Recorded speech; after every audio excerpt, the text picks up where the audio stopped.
Welcome to another episode of That's Some Crazy Shit with Kelly and James. My name is Kelly and my co-host with the most is James. What's up, dude? Hey, coming to you again from That's Some Crazy Shit Broadcasting Tower, Corner Studio. It's a tower. Well, 2-story. All right. Well, that's not quite a tower, my friend. What's a tower? I just thought a tower would be a lot bigger than 2 stories. Oh. Well, coming to you from the second floor of the tower. Well, wouldn't that be the top floor? We're still working on the upper floors. Gotcha.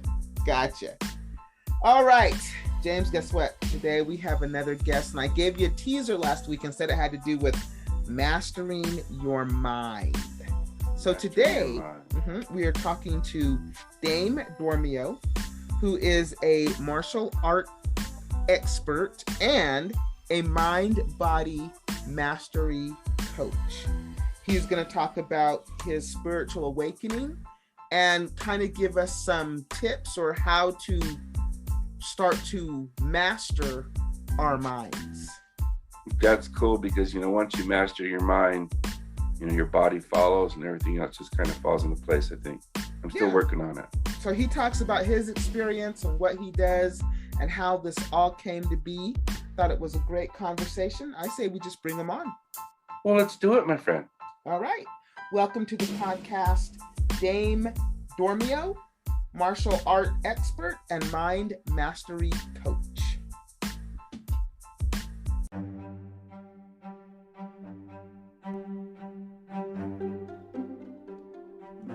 Dane, thank you so much for being on That Some Crazy Shit. We're excited to have you to talk about mind-body mastery and what that's like, and you're a coach.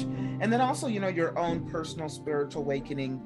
Me and James, we find ourselves drawn to the spiritual, psychic side of things sometimes during our podcast. And so talk to a lot of people who have had their own spiritual awakenings and always find them fascinating. So welcome to the podcast. Welcome. Hi, thank you. It's great to be here talking about these fascinating topics. Yeah, so I will kick us off, kind of lead you into some questions and hopefully you can elaborate and help me and the audience and James all understand what exactly is a mind-body mastery coach. It's a 3-part question. How do you become one? And then how do you teach others?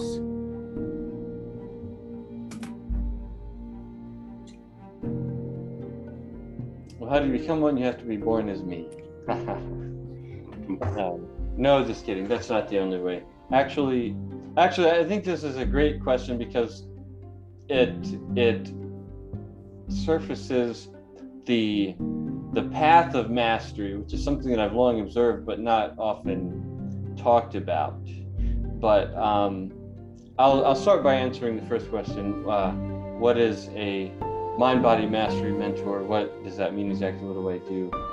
Well, specifically, I guess that means what I do is I teach people, really anybody, but especially ambitious professionals, including founders, executives, attorneys, engineers, coaches, how to apply the philosophy and principles of martial arts to self-mastery and life success,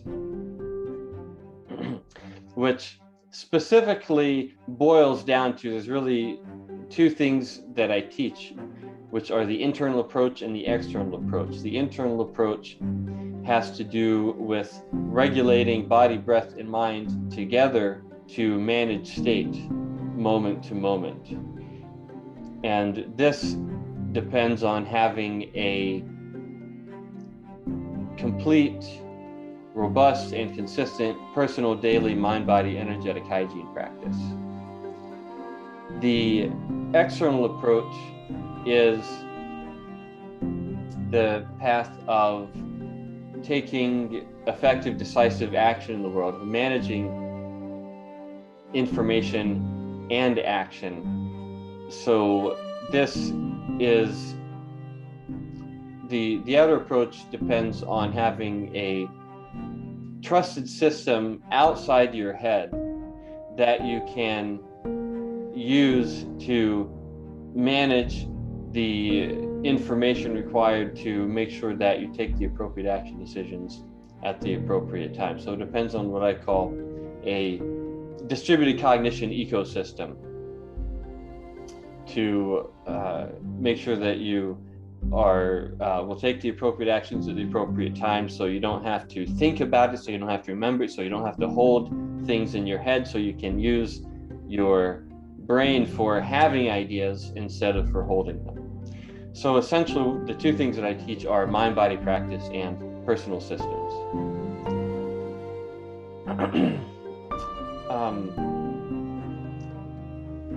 But the question about how does one become this and how does one teach others, these two questions together actually are really fascinating, because this points to the path of mastery, which is really the path of mastery in any endeavor.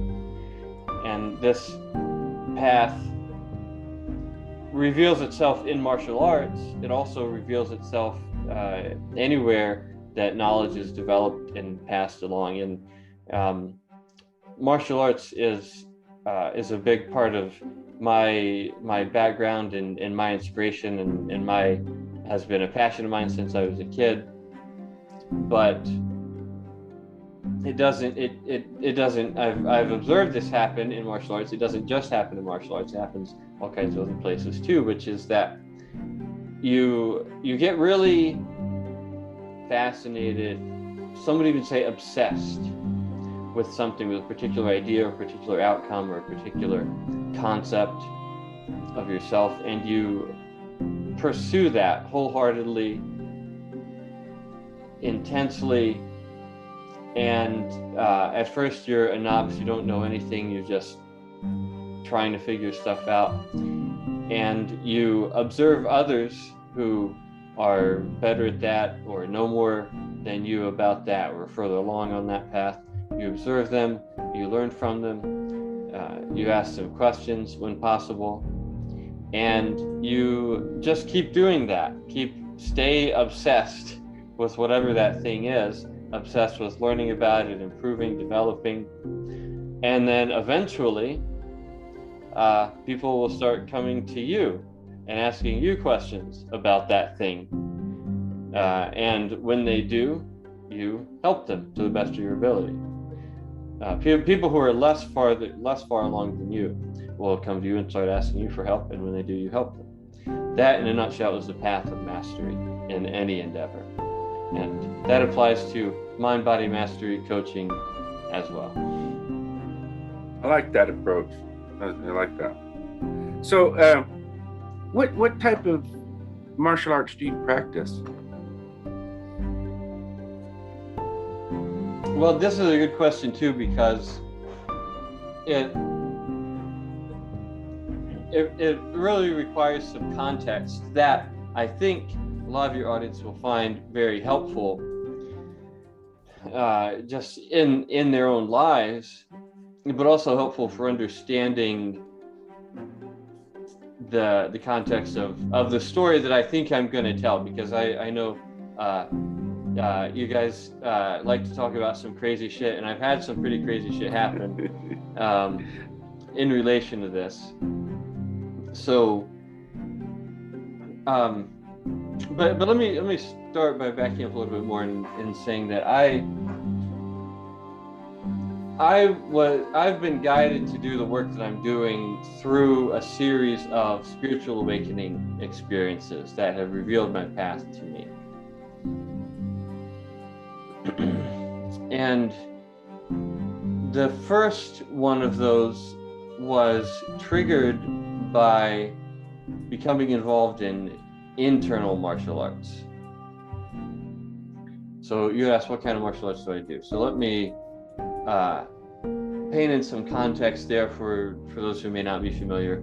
What most people think of as martial arts are what would be classified as external martial arts, meaning the emphasis is on calisthenics and physical fitness, overcoming strength with strength. So it's all about jumping around, kicking high, backflips and spin kicks, that sort of thing.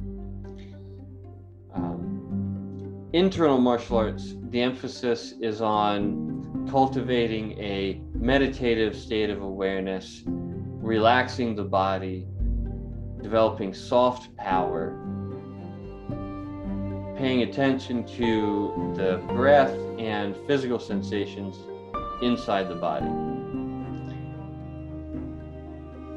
And so in my own journey, I got into martial arts as a kid. I was super obsessed with the Ninja Turtles. So when I was 10 years old, my parents signed me up for lessons at the local Taekwondo dojo, which something else for context that I'll add later is I grew up as a rational, materialistic atheist in the Bible Belt. So there weren't a lot of options around when it came to martial arts, but this was just a local Taekwondo chain school, and to me it was martial arts, so it was great. I did the regular testing every 2 months. I started at age 10. I had a black belt at age 12, a second degree black belt at age 14, and then after that I branched out and started doing other types of martial arts. I did Japanese, Chinese, Brazilian, Filipino martial arts, all different types of external martial arts for the first 12 years. And then, as I mentioned, I grew up as a rational, materialistic atheist in the Bible Belt with no concept of spiritual consciousness whatsoever. I majored in math and physics in college. I went to a small private liberal arts school where you have to study some of everything. So the religion elective that I chose was a class in Buddhism, and learned a bunch of cool old stories, which were great. I always enjoyed cool old stories like the Greek and Roman myths, and I'd read the Panchatantra when I was a kid, and it was just a bunch of cool old stories, including a story about Siddhartha Gautama sitting under the Bodhi tree and having the Satori, the instantaneous awakening experience, and then arising as the Buddha, the awakened one. And it didn't really mean much to me at the time, just old stories and cool intellectual exercises. But then after I graduated from college, moved to Southern California for graduate school in physics, and started looking for new martial arts to learn. And I found a school that was just called the Kung Fu Academy, which could be anything, because Kung Fu isn't a style of martial arts. It's just Chinese for martial arts. So there's thousands of styles of Kung Fu. It just means Chinese martial arts. But it turned out that it was a school that taught internal martial arts, largely based on the Tai Chi classics, which is a body of writings. It's a few hundred years old that describes the principles of internal martial arts. And within a few months of practicing that way, I was in my room practicing by myself, as I often was one evening, just moving slowly, relaxing my body, observing my breath, feeling all the sensations and everything going on the inside. And all of a sudden there was this moment when everything in the entire universe was completely different. And at the same time, everything was exactly the same. Nothing had changed at all.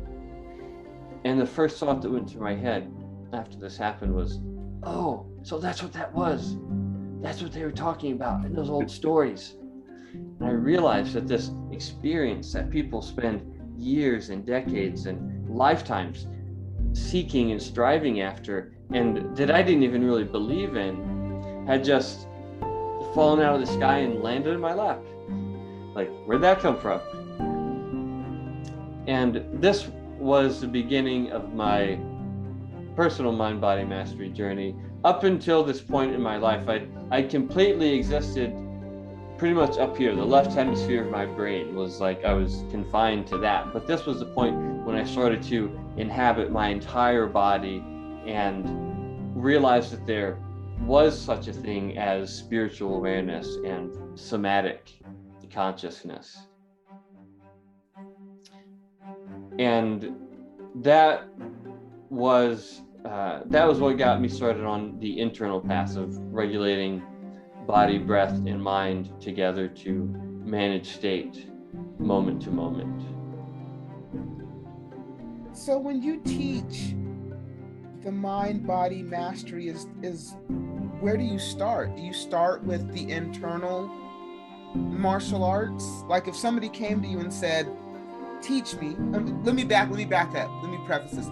Do you teach anybody, say somebody that has zero martial arts experience, right? So knows nothing, or are you are you finding that you're teaching people who maybe have martial arts background and now they're wanting to learn the internal martial arts? Well, I do teach martial arts. That is something that I do. But in the realm of coaching, mind-body mastery is not about learning martial arts. It's about applying the philosophy and principles of martial arts to self-mastery and life success. And you don't actually need to learn martial arts to do that or have any martial arts experience. In fact, it's better if you don't.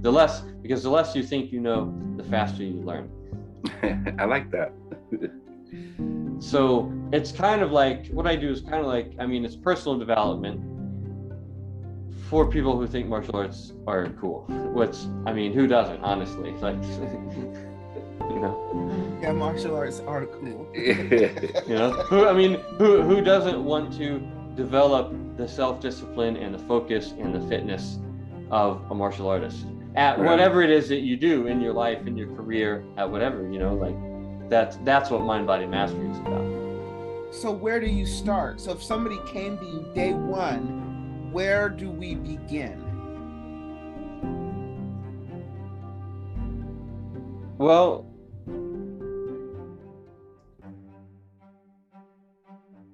I guess I have to say that it depends on the individual, and there are a couple of different programs I have depending on where somebody is and where they're trying to get to. But if somebody came to me and said, I'm an empty cup, I'm a blank slate, I want to learn everything you have to teach.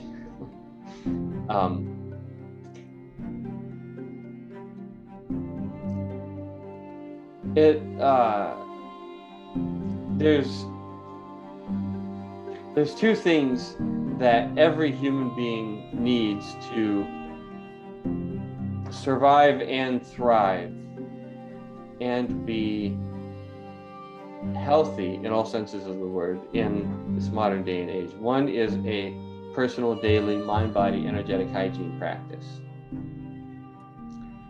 And what is that? Can you go into that for us? Yes, and I intend to. A complete personal daily mind-body energetic hygiene practice and a robust and reliable distributed cognition ecosystem. So starting out, I would say, okay, there's two things that we're going to do with you. We're going to establish a mind-body practice, and we're going to build a distributed cognition ecosystem, and you're going to learn the skills to maintain those things indefinitely. Because the aim of coaching is a point of self-sufficiency. I'm trying to, in coaching or teaching, trying to help people get to a point where they're self-sufficient in the practice, whatever the practice is. So the mind-body practice, and basically I work with the individual. If I'm working with somebody in like one-on-one coaching, I'll work with them in a kind of a customized way to build these things into their life, going from where they are to where they want to be.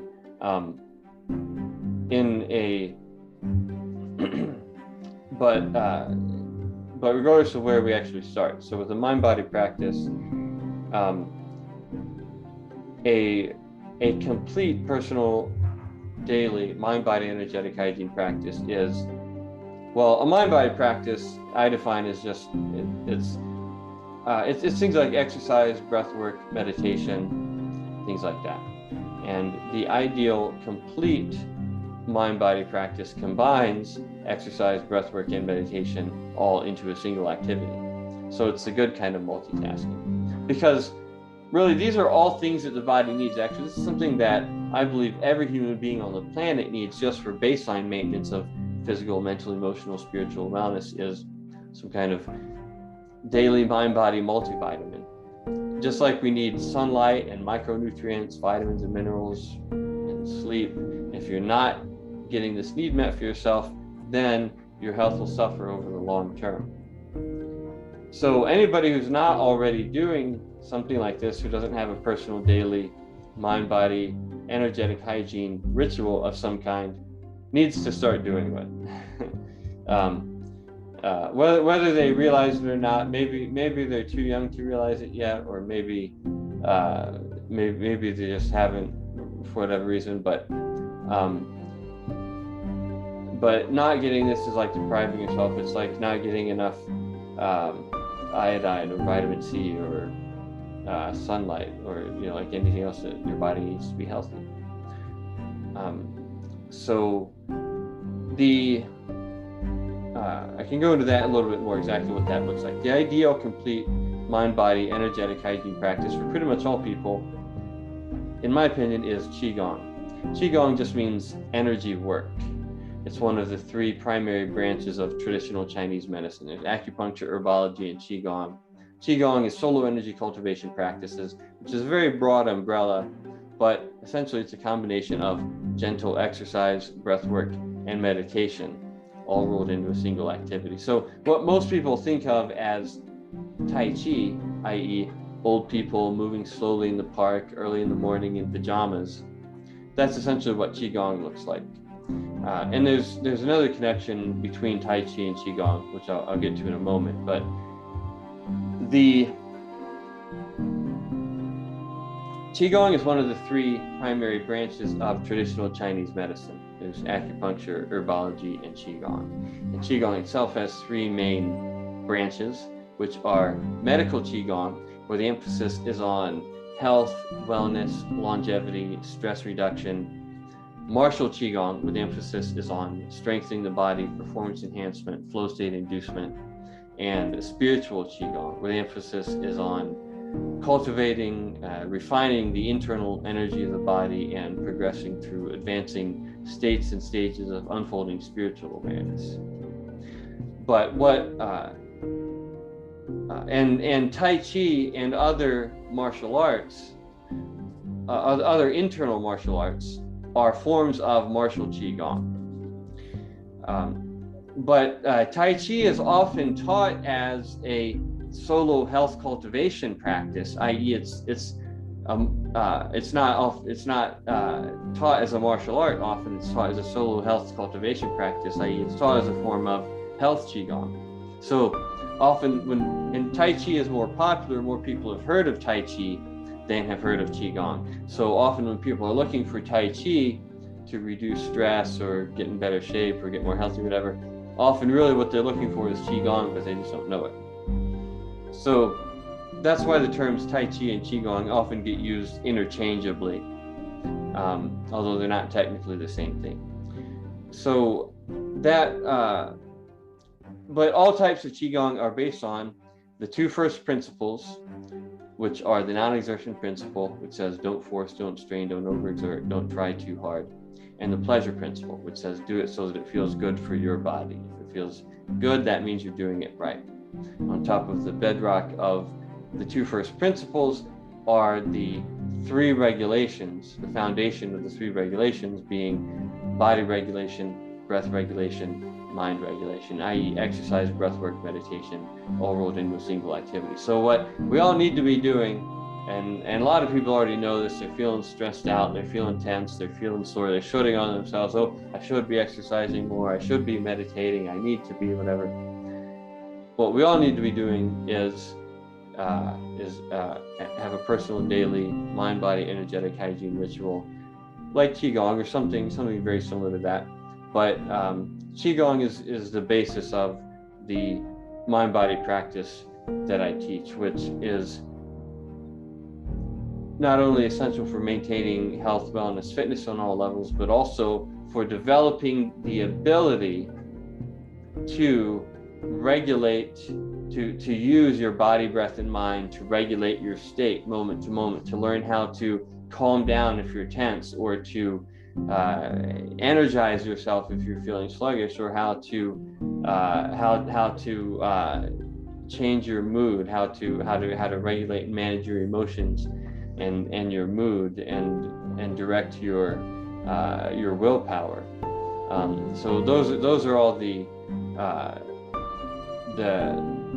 benefits of developing the ability to manage state, because there's all kinds of things we can do externally to regulate or change our state in terms of things we can take, things we can consume, experiences we can have, but the three inbuilt levers, the endogenous tools that we have anywhere, anytime to regulate our state are body, breath, and mind.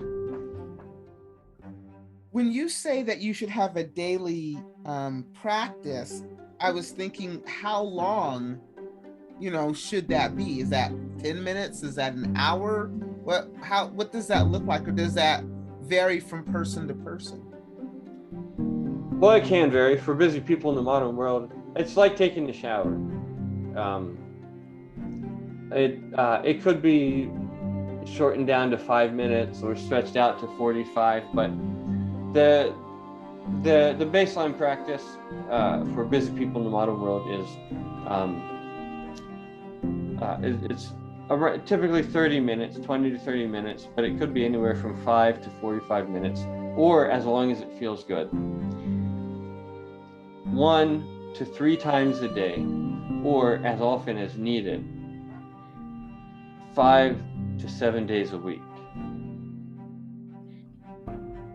or as 5 to 7 days a week as a baseline. So if you this is just kind of the baseline. It really doesn't need to take any more time than like taking a bath does, or a shower, which most people do it every day. I don't judge, or at least every couple of days at least. Right, depending on what celebrity you are. Right. So it's really just like it can be installed as another daily habit, just like brushing your teeth, taking a bath. I mean, for women, how much time do you spend doing your hair and putting on makeup? It really doesn't need to be more time than that, or picking out shoes or whatever it is. I know there's definitely time if you choose to prioritize it. So the thing is, it's like when you get used to doing it, it's like taking a shower. It's like you don't want to skip it. Because it just feels gross if you don't do it after you develop it. It's just, instead of wondering, how am I going to find time to do this, you go to wondering, how did I ever live without this? Wow, it sounds cool. And spell Qigong. Spell that. It's Qigong.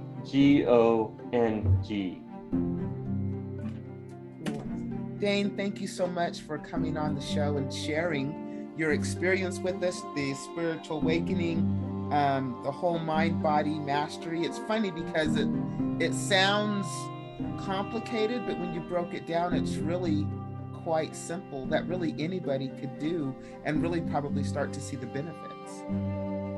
Anybody can and should. Yeah, absolutely. Thank you so much. Thank you, Dane, because now I'm my curiosity is more piqued, and now I really want to delve into more of it. Thank you. That's why I asked you how to spell it, because I was spelling it. I wouldn't have guessed a Q. I wouldn't. So thank you, because my curiosity is also piqued. I can tell you where to go to satisfy your curiosity if you want to learn more. MindBodyMasteryAcademy.com. Gotcha. Perfect. Yeah, that's where to learn about everything that I do, including Qigong. Qigong is only a part of what I do, by the way, but you can learn about it all there. Fantastic. Thank you so much for being on the show. We appreciate you. Yeah, thank you. Thank you, guys. I appreciate it.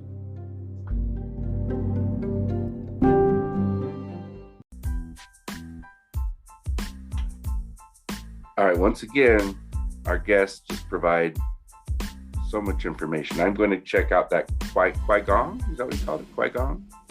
I thought it was Qigong because Qigong? when I went to go, yeah, Qigong, because when I went to go spell it, I spelled it with a CHI. Yeah, I did too. Right? Not a And when Q. it was a QUI. So I'm glad that we asked him. Yeah, I thought that was very interesting, and I like how he said it's similar to Tai Chi, which is what most people are familiar with, but it's not Tai Chi. Right. And it sounds, when he was talking, it sounded a lot like yoga. Well, yeah, you're a yoga dude. You don't do yoga, do you? Yeah, I love yoga. So yoga's the same thing where you're moving and you're really paying attention to your breath and what's going on. And in yoga, you hold poses and you really try to get into the sensations that your body's, even if that sensation would be pain, right? See, that's why I don't do yoga, man. No pain, man. No, it's not supposed to hurt. But, you're supposed to, that's the same thing with yoga. So it sounded very similar to me. But I've never heard of Qigong, so I am going to check it out. I thought he was interesting. I thought that's really cool how he called it a mind-body spirit hygiene. Hygiene, yeah. Never heard it called that before, so that's just a different way to look at it.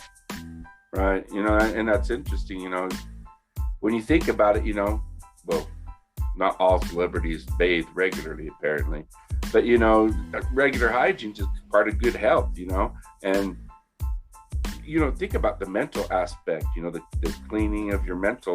Wait. What? Why you keep on bringing up celebrities and bathing? Because who was it that didn't bathe regularly? I don't know, James. That's why I'm asking you. Ashton Kutcher or someone. Yeah, they don't bathe regularly. I'm gonna throw this out there. Who cares? Why do you know this information? I'm curious. Because that's my job. That's why I'm here, to know this information, man. You're telling me that it's a news story that Ashton Kutcher. Story. Where'd you get it from? Did you see it? Where'd you see it from? Like TMZ or something. Okay. No, I saw it on a couple of places.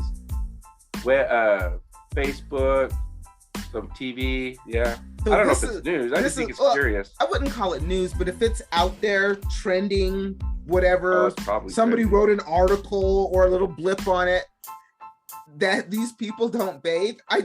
My questions would be why do we care? Right? I don't care. Well, if I were in an elevator. But just because they don't bathe doesn't mean that they smell. You don't know that they don't. True. You don't know that they don't wash up. They didn't say they didn't put water on their bodies, did they? Or they said they didn't bathe. So bathing can be different things to different people. Just saying. Just put it out there. I just wanted to know why you keep bringing this up because I was unaware. Because of hygiene, man. I get it now, but I was like, why does he keep bringing up celebrities and bathing? Who doesn't bathe? I forget you don't watch. You're not a television watcher. No, I didn't know this, but you know what? I can't lie. I think somebody had said it wasn't them, it was their children. Yes, well, same difference, man. And I thought to myself, that's really stupid. And I just let it leave my mind. But when you kept bringing it up, I'm like, who is he talking about? But now I know. Okay, sorry. I didn't mean to derail you. Thought. Yeah, well, that's some random bullshit because I'm like, where the hell is this coming from? And who is he talking about? So I needed clarification. I'm sorry. I was unable to move forward until I figured out what you were talking. Because you mentioned it in the podcast. And I thought, what is he talking about? But I thought I would wait until we were no longer talking to Dane because I was like, what? What the fuck are you talking about? Basically, that's not the first time you've had that thought. It is not, and it probably won't be the last. No, That suffices random bullshit, I believe, because now I know. Like, what the hell? All right. Next week, we have a really cool guest. It is some crazy shit, James, and I just has something to do with your hands and your brain. Puppets. No. Muppets. No. Neither. All right, then. Well, I just have to wait for the listeners. Yep, your hand and your brain. Keep that in mind. Next week, remember, social media, website, blog, www.thatsomecrazyshitpodcast.com is where you can get all the things I just said. Yep, our whole deal is there, people. The whole deal. All right, then. Until next time, people, keep your minds open.